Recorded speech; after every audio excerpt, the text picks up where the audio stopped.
Assalamualaikum warahmatullahi wabarakatuh. Waalaikumsalam warahmatullahi wabarakatuh.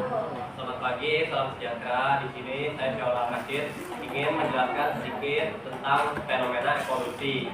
Motivasi hari ini, jika kamu tidak berusaha untuk apa yang kamu inginkan, maka jangan mengeluh untuk sesuatu yang tidak kamu dapatkan. Langsung saja kita masuk ke materi. Yang pertama ada tentang evolusi. Apa itu evolusi? Secara singkatnya, evolusi adalah perubahan secara fisik maupun sebagainya dalam makhluk hidup yang terjadi pada semua makhluk hidup dalam rentang waktu yang sangat amat lama. Evolusi ini tidak bisa dijelaskan ataupun dilihat pakai kasat mata karena memerlukan waktu ribuan bahkan hingga jutaan tahun untuk mencapai sebuah evolusi. Di sini ada beberapa teori evolusi dari para ilmuwan terkemuka di dunia, namun saya hanya akan menjelaskan dua teori besar, yaitu teori tentang teori Lamarck dan juga teori tentang teori Darwin. Teori evolusi menurut Lamarck yaitu adalah bahwa suatu makhluk hidup menyesuaikan dengan lingkungannya. Mungkin teman-teman bisa lihat di PPT, saya menjelaskan secara singkat dan poin-poinnya saja. Di situ Lamarck menjelaskan bahwa sebuah makhluk hidup itu menyesuaikan dengan lingkungannya. Jadi bagaimanapun bentuk fisiknya suatu makhluk hidup di zaman dahulu dengan sekarang itu berbeda, bisa terjadi berbeda karena adanya perubahan, bisa menyesuaikan dengan lingkungannya, iklim, cahaya matahari, panas, suhu, sebagainya. Itu yang menyebabkan fisik suatu makhluk hidup bisa berubah seperti sekarang ini. Yang kedua adalah teori Darwin. Teori Darwin ini sebaliknya dari teori Lamarck, yaitu bukan makhluk hidup yang menyesuaikan dengan lingkungannya, melainkan lingkungan yang akan membuat makhluk hidup tersebut menyesuaikan dengan lingkungannya. Jadi secara singkatnya ada dua makhluk hidup yang berbeda, namun di dalam lingkungan tersebut hanya akan ada satu makhluk hidup yang bertahan, yang bisa menyesuaikan dengan lingkungannya. Sama jika diibaratkan, maka sama seperti sebuah danau atau lautan. Di dalam danau itu ada dua makhluk, yaitu ikan dan juga kucing. Namun yang akan bertahan hidup tentu saja ikan, karena dia bisa berenang dan juga bisa bernafas di dalam air, sedangkan kucing tidak. Kurang lebih seperti itu. Kita tidak akan membahas teori dari ilmuwan-ilmuwan lain karena intinya mungkin akan sama saja, hanya berbeda pendapat. Langsung saja menuju ke teori leher jerapah. Teman-teman bisa lihat di situ ada gambar jerapah. Nah, dalam gambar jerapah itu ada dua gambar. Yang pertama ada gambar menurut Lamarck dan juga yang kedua gambar menurut Darwin. Yang pertama itu gambar menurut Lamarck, ada pada awalnya ada sebuah jerapah, kumpulan kawanan jerapah. Di situ jerapah itu berleher pendek. Namun karena jerapah memakan dedaunan yang ada di pohon tinggi, secara tidak langsung jerapah tersebut untuk bisa bertahan hidup, ia harus berusaha untuk menggapai daun-daun yang ada di pohon tinggi supaya ia bisa bertahan hidup.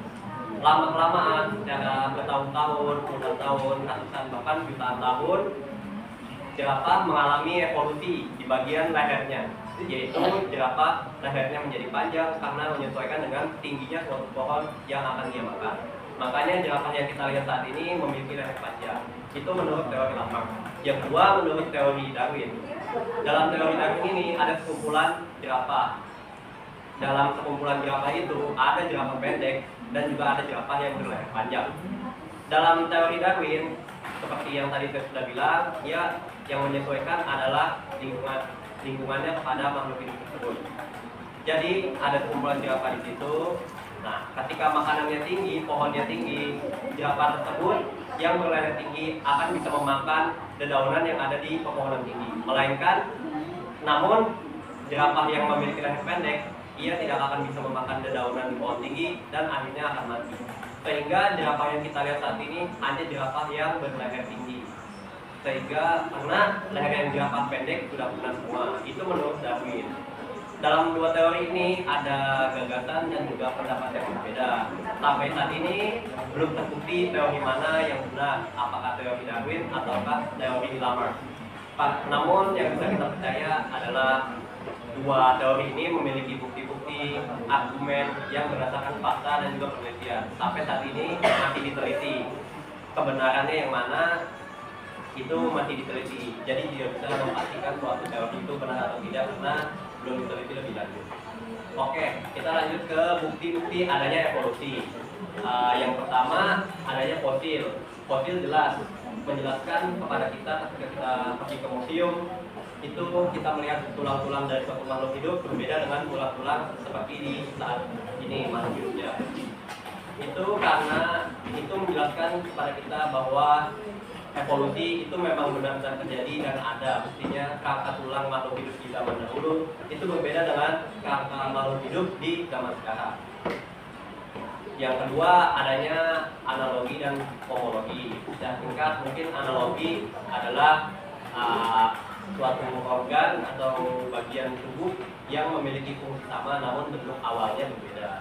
Sama seperti burung dan manusia mungkin dalam gambar itu sama, dia memiliki tulang yang sama seperti manusia, namun penggunaannya berbeda dan bentuknya berbeda. Mungkin kalau manusia jadinya tangan, jadi kalau burung itu jadinya sayap. Cuman memiliki tulang yang awalnya sama, berbeda lah pokoknya nanti dia, tapi fungsinya sama.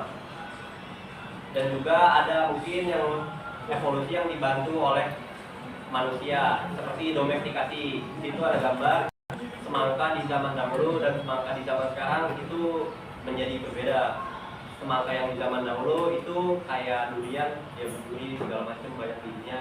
Sedangkan semangka di zaman sekarang bahkan semangkanya halus dan bahkan mungkin tidak ada durinya, itu karena bantuan dari para ilmuwan yang meneliti dan menggabungkan suatu gen sendiri terpisah kepada suatu semangka sehingga tidak adanya duri ataupun bisa dimakan secara langsung. Itu adalah contoh evolusi yang dibantu oleh manusia. Sedangkan contoh evolusi yang menurut alam sebagainya itu salah satunya tadi fosil dan mungkin biogeografi. Biogeografi itu mungkin disebabkan karena perbedaan suatu makhluk hidup di satu pulau dengan pulau yang lainnya, itu mungkin menyebabkan adanya evolusi. Oke, mungkin secara singkatnya seperti itu. Di sini kita akan lanjut ke bagian pertanyaan.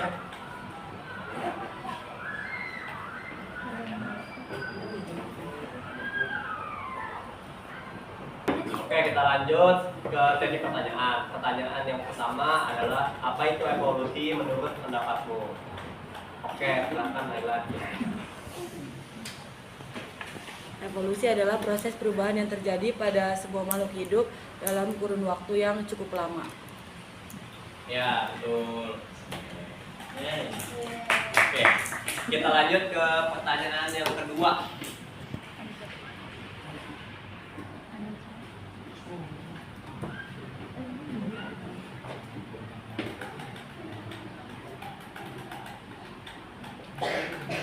Oke, lanjut ke pertanyaan yang kedua. Jika menurut teori Darwin adalah makhluk hidup diseleksi oleh alam dalam teori Darwin, maka apakah hal tersebut bisa berkaitan atau bisa terjadi pada manusia? Jelaskan.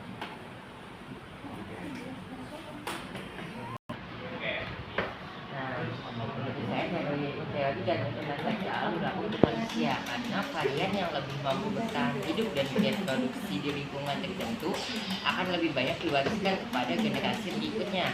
Nah, varian yang lebih mampu bertahan hidup dan bereproduksi itu kan manusia. Jadi Darwin teorinya berlaku pada manusia. Oke, bisa diterima. Lanjut ke pertanyaan yang ketiga. Pertanyaan yang ketiga adalah mengapa ada perbedaan antara padahal manusia berasal dari satu manusia yang sama, namun bisa berbeda warna kulitnya? Jelaskan. Apakah itu juga termasuk evolusi atau bukan? Jelaskan. Itu termasuk juga evolusi karena walaupun nenek moyangnya sama, terus dengan perkembangannya zaman juga jadi banyak anggota keluarga juga tuh, terus habis itu jadi beragam juga. Jadi beraneka ragam juga tuh untuk memiliki keturunannya di antara kulitnya atau matanya atau apa gitu. Betul. Lanjut ke pertanyaan keempat, pertanyaan terakhir. Sebutkan contoh evolusi yang terjadi di sekitarmu. contoh evolusi sekarang itu kayak ini buku apa namanya, dulu ini kan kita nggak tahu itu kan dulu bisa kan dulu itu bisa juga buat menghangatkan tubuh dan menakuti musuh, tapi kalau sekarang itu udah menghangatkan tubuh tuh udah bisa pakai jaket, menakuti musuh juga udah pakai benda tajam gitu. Ya, oke, jawabannya sudah diterima. Mungkin sekian penjelasan dari saya tentang fenomena evolusi. Terima kasih buat teman-teman yang sudah menyimak dan menjawab pertanyaan. Kalau ada salah kata atau salah materi yang dibawakan, mohon maaf. Sekian dari saya. Terima kasih. Wassalamualaikum warahmatullahi wabarakatuh. Waalaikumsalam.